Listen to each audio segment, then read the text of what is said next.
I am delighted to welcome to the show Mayra Flores. Mayra has represented Texas's 34th Congressional District. Mayra, thanks for joining us. Thank you so much for having me.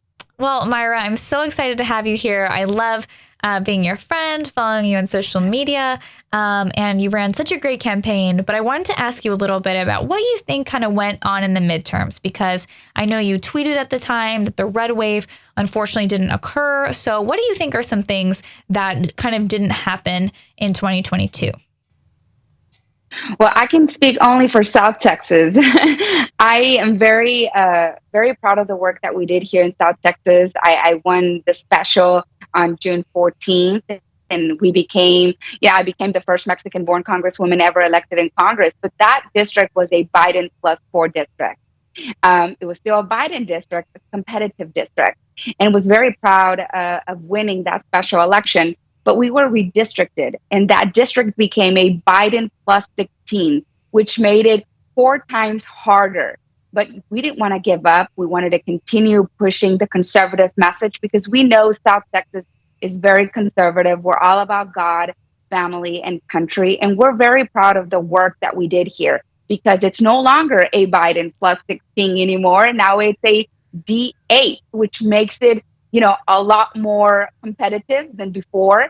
So it's all about winning ground. And that's what we did here in South Texas. We won ground, we won hearts and souls, and that's what it's all about. But yes, you're right. I didn't see this red wave. And I think that it's so important that we get the conservative message out there, but also that we get Republicans to know the importance of getting out to vote as well. Just like Democrats, it's important that we all Americans go out and vote. And we saw that in my district, 60% of the voters went out to vote compared to 2020. And we need to do better than that. And not just in South Texas, but, nationwide, we need to be able to get people to go out to vote. Their voice matters. We want them to trust the process. So it's very important that we improve the election process so people trust the process whenever they go out and vote, which is very important.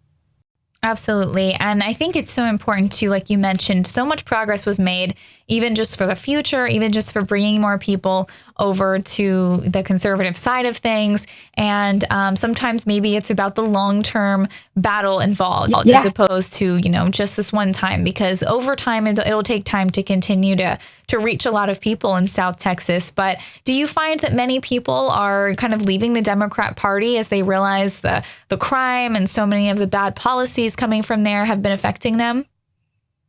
Latinos are, and that's a fact. Latinos are leaving the Democrat Party.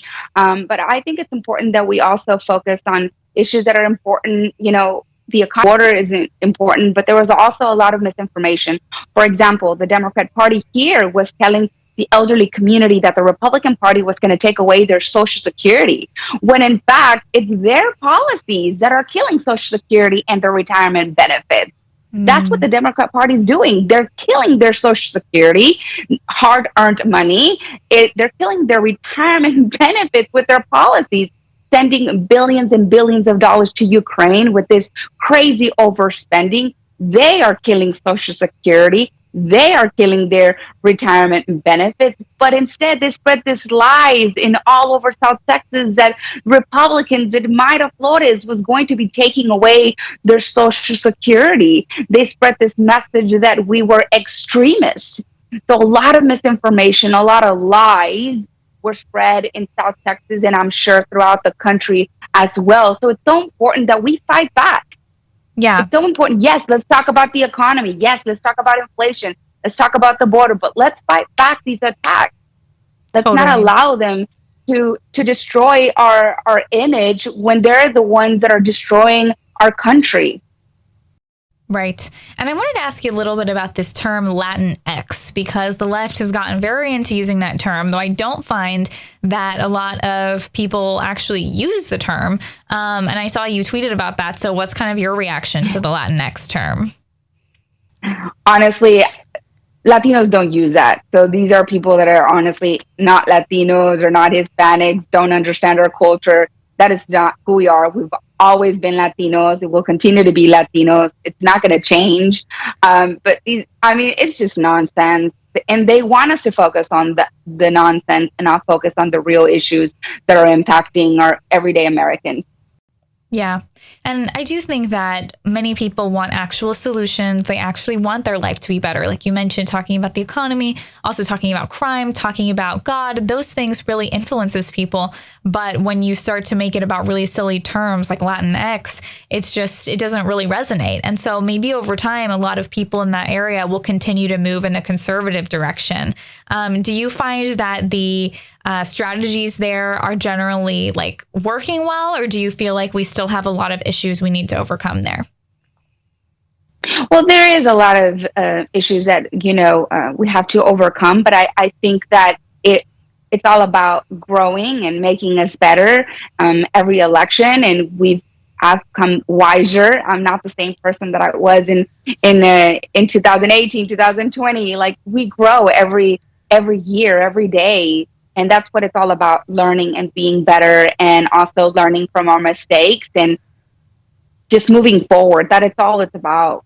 For me, I think what I learned, in this election is, to defend myself more, that it's so important that not to allow them to spread this misinformation constantly